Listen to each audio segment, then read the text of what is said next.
More than any other genre of video games, I've always found myself most hyped up for video games of the fighting genre, but I've almost always found myself disappointed with them upon their eventual release. The reason why this is because in particular, the fighting game genre, you can easily see all the potential that the game has, so when the game is finally released, it almost always never lives up to your expectations. The reason why I mention this is because with the recent release of Jump Force, I found several of my opinions concerning the fighting game genre to be vindicated. So with its release, now is the perfect time to rant on why I believe the fighting game genre will never truly satisfy you. To start off, many of the more recent popular fighting games have been crossovers, such as Super Smash Bros. Ultimate, and again, Jump Force.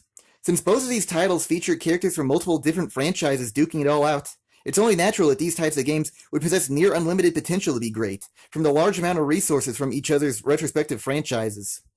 But what always coincides with having a vast amount of resources is that several of the elements that makes a series or a franchise great won't be utilized, and will thus make a good game, no matter how well it's created, feel lacking, because it doesn't feature a certain element. This is typically most prominent with who the playable characters are.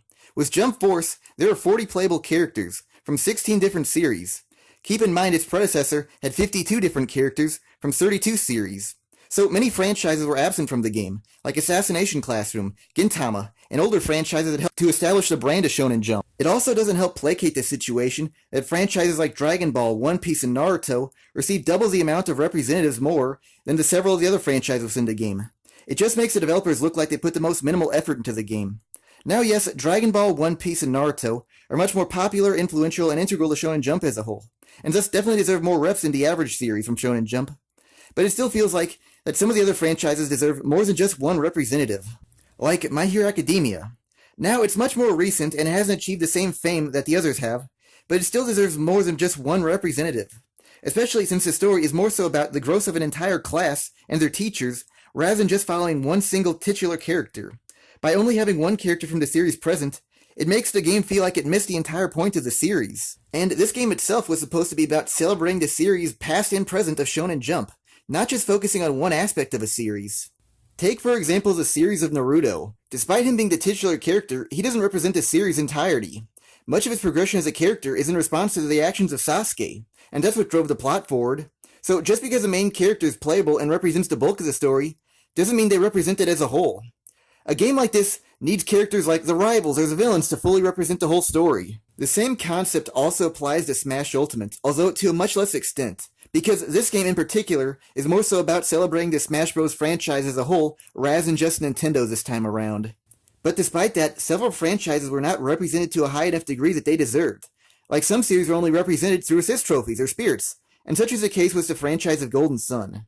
Now, the character that is most frequently used to represent the series as a whole is present in Assist Trophy, but considering the fact that he is present in all Golden Sun games, which is a Nintendo exclusive franchise, the series deserved a more important role than that of an Assist Trophy. What makes situations like this all the more worse is when series like Fire Emblem or Pokemon keep receiving more and more playable characters. With Fire Emblem, many of their characters don't even represent the franchise as a whole, and more so only one particular title in the series.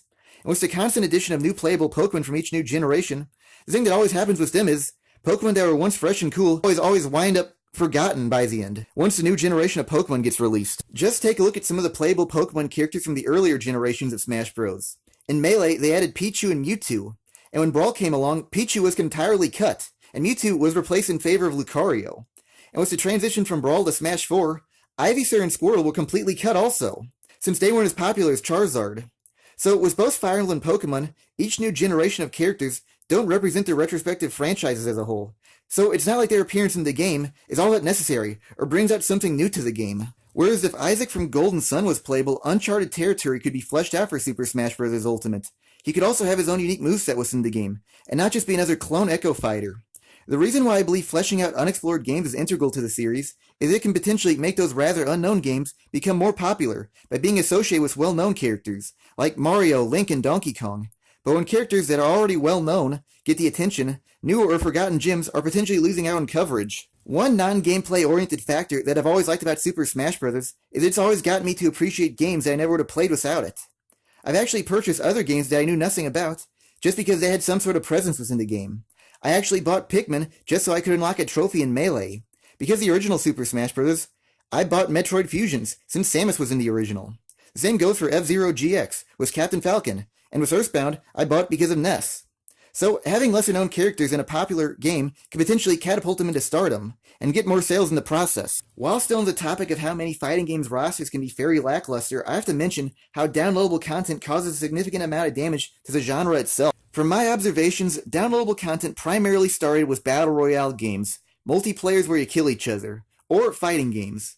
Now with downloadable content in battle royale style of games, it's primarily extra maps, or something along the lines of golden weapons. So its inclusion never really felt like it lessened the value or the experience of the game, and so you can still enjoy it without them. Now, let me say this about fighting games. Who the characters are makes the game. So if characters are left out only to be later released as downloadable content, it really feels like a huge portion of the game was left out. In Jump Force, there have been confirmed to be 9 more characters to be released as downloadable content, so that's nearly 1/5 of the game that's left out. The major problem with downloadable content in fighting games is that it's so apparent they're just trying to milk the money out of the fans. This is a common complaint among several fighting game titles, but this has been used by the critics to scrutinize Jump Force, so I'll say it now, and it's the lack of female representation in the roster. Now, personally, I believe the bigger issue is that several series integral to Shonen Jump as a whole aren't even represented in the game, but I do see some of their concerns with it since there are already several series with more than just the 2 typical representatives in the game, so they probably should have put a few more female characters in the roster. Even though it's not as big of an issue as the critics make it out to be, I actually think the creators went out of their way to force Boa Hancock and Kaguya in the game.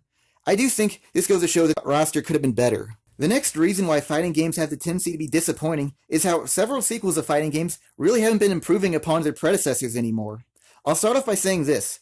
2 of my favorite games in general, not just fighting games, are Super Smash Bros. Melee and Dragon Ball Z Budokai 3. And the reason why I would say those 2 are so great is because they drastically improved upon their predecessors.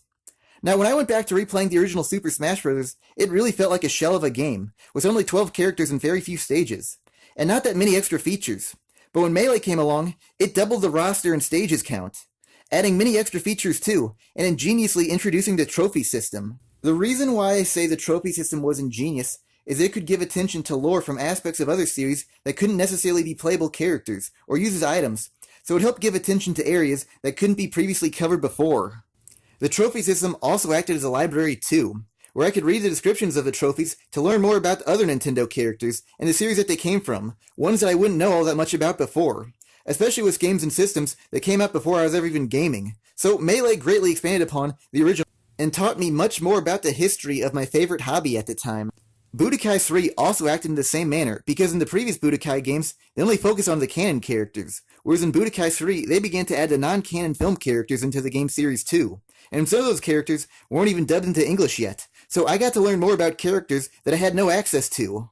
And because it's Budokai 3, I have to mention the fact that its soundtrack was absolutely legendary. Now, this brings me back to the topic at hand, which is the modern fighting games versus their predecessors. Now, with every single Smash Bros. Game, post-Melee, I've always felt a tad bit disappointed in them, because I never thought they improved upon their predecessor to the same extent that Melee had previously done. With Melee's characters, they introduced characters I didn't even know existed. So I learned more about Nintendo because of Melee. By the time Brawl had come out, I pretty much knew about who every single playable character was before the game even come out, so it couldn't have the same surprise impact that Melee had before.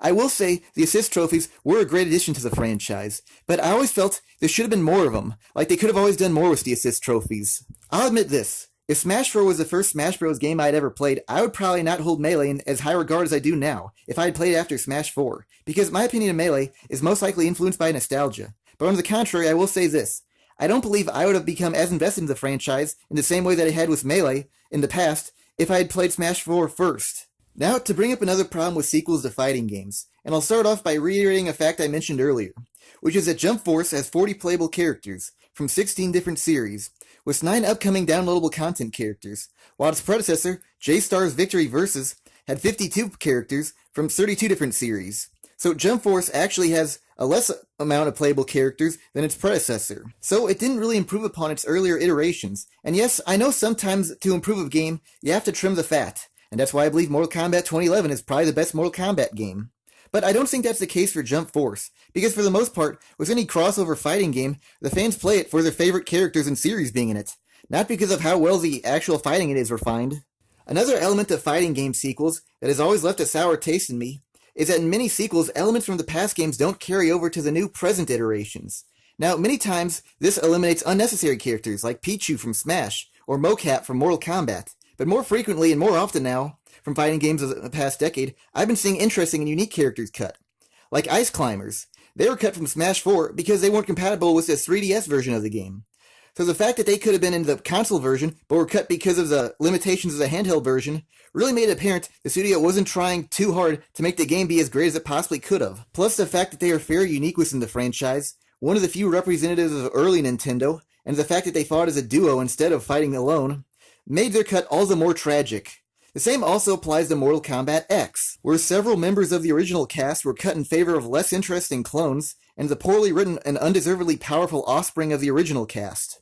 What also makes this all the more worse is that many characters of the older games made minor cameo appearances, so again, this opens up the realm of what the game could have been.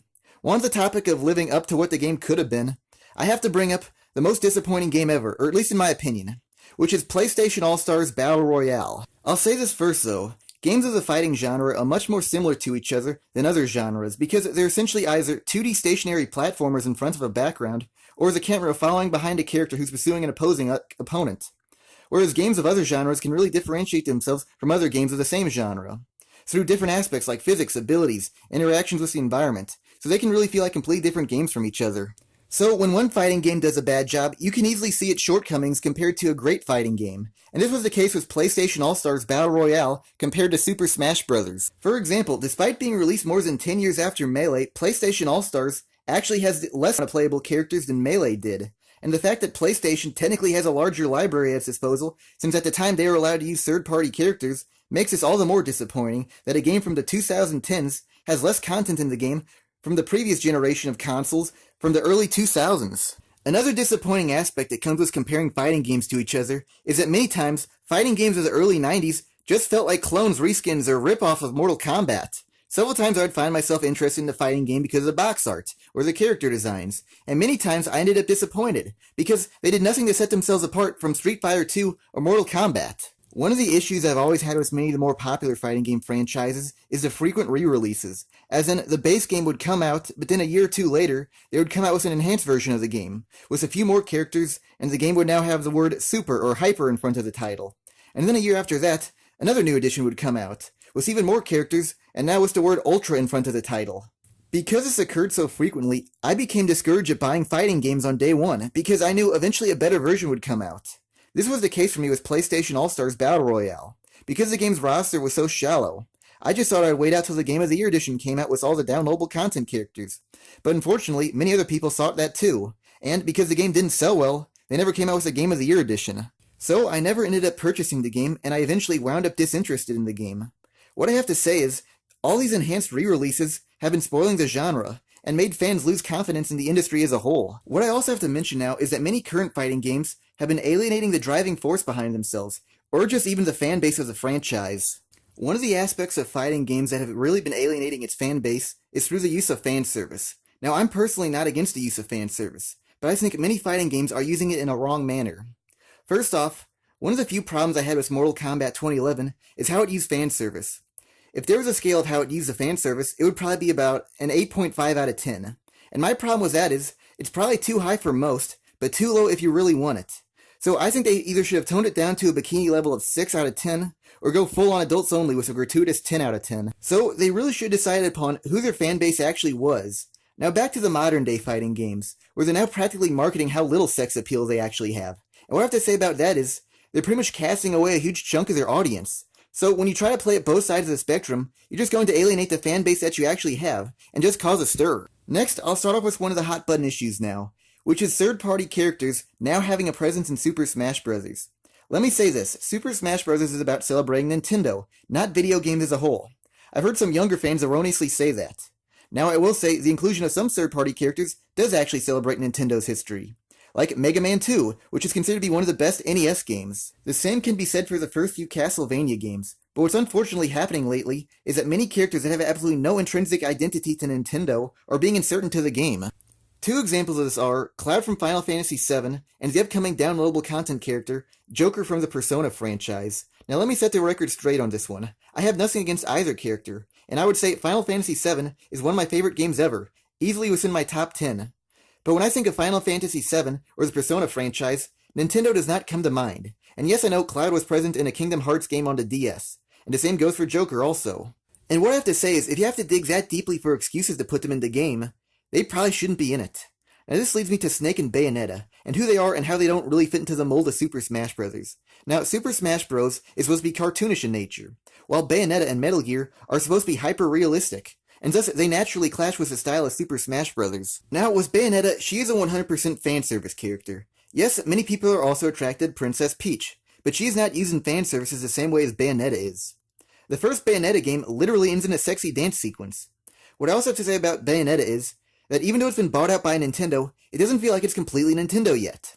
It's not like if a random stranger is asked about Bayonetta, they'll automatically think of the Nintendo exclusive sequel. So it's not like it has a history with Nintendo yet. Now to Snake's inclusion to the game, which shares many of the same issues as the previously mentioned characters, so I won't repeat them, but what's unique with him is that his inclusion to the game, his arsenal had to be completely changed for less dangerous weapons and gadgets, so the developers had to deform him to fit into the game. So it's not like it's even the true Snake representing Metal Gear. So if they had to completely rework the original character, why is he even in the game? To me, if characters are more associated with Sony than Nintendo, they don't belong in the game. What also needs to be said is, Smash Ultimate did a better job of representing the original PlayStation than PlayStation All-Stars Battle Royale did. If you go by the rankings of Retro Sanctuary, Smash Ultimate has 2 from the top 5 best PlayStation games, plus an assist trophy if you count Alucard, whereas PlayStation All-Stars only had a single rep in Heihachi from Tekken. What also makes me wonder is, did Smash 4 potentially sink PlayStation All-Stars? Yes, it came out a few years after PlayStation All-Stars, but the game's production times might have coincided together, and that could have potentially stole Cloud and Snake from PlayStation All-Stars. Another thing I have to mention is, why did the production team behind Super Smash Bros. 4 specifically go for Cloud? Why not go for a Final Fantasy character that's actually associated with Nintendo, like Terra or any other Final Fantasy VI character, which is commonly considered to be one of the best SNES games, and also the Game Boy Advance if you count the remake. If anyone responds with popularity to Cloud's inclusion, I have to ask, should Goku from Dragon Ball be in the roster? He's probably been in more Nintendo games than most of the cast of Super Smash Bros. By this point. Now, I don't want Goku in Super Smash Bros., but if there's an excuse for Cloud, then there can be just as easily an excuse for Goku. So that's the thin line that's always walked if you have too many third-party characters. What I also firmly believe is if you try to represent everything, then you don't represent anything. Like if Super Smash Bros. Tries to represent more than just Nintendo, it'll definitely never satisfy you anymore. To end this portion, I want to say how other games have done third-party/guest characters well. One instance is the GameCube version of Soul Calibur 2, which featured Link as a playable character, and the other is the PlayStation 3 version of Mortal Kombat 2011, which featured Kratos. The reason why these two instances work so well is both of them mesh with what the game was going for, and it made their console version seem very unique. These two characters weren't in every single consecutive game afterwards too, so they weren't forced into the cast, whereas with Bayonetta, you basically now have to pretend to say she's just as Nintendo as Mario is. So, my overall issue with third-party characters is that the developers are practically distorting the image of the game and potentially cutting more qualified characters in favor of characters that are only in because they're popular and could potentially boost sales.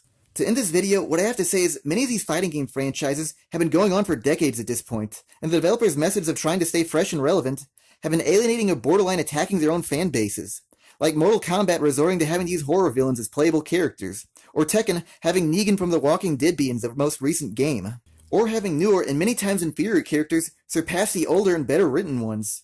You could also say that the studios are substituting quality writing for controversy through the use of sex appeal or lack of sex appeal to sell their games. Smash has been going on for so long now that Link now sports a blue outfit rather than his iconic green tunic. This makes it look more like he's now representing Breath of the Wild rather than the series as a whole now. What needs to be said is, these old franchises need to end, or at least go on a long hiatus, because they're damaging the legacy of their own brand. And if that's done, maybe some new fresh franchises can start. Or, instead of a new Mortal Kombat game, maybe NetherRealm Studios can do what they really want to do, which is have a fighting game with horror villains. With all this said and done, this is why fighting games will never satisfy you. Thanks for watching this video. If you think you can combat my points, feel free to comment below. Thanks again.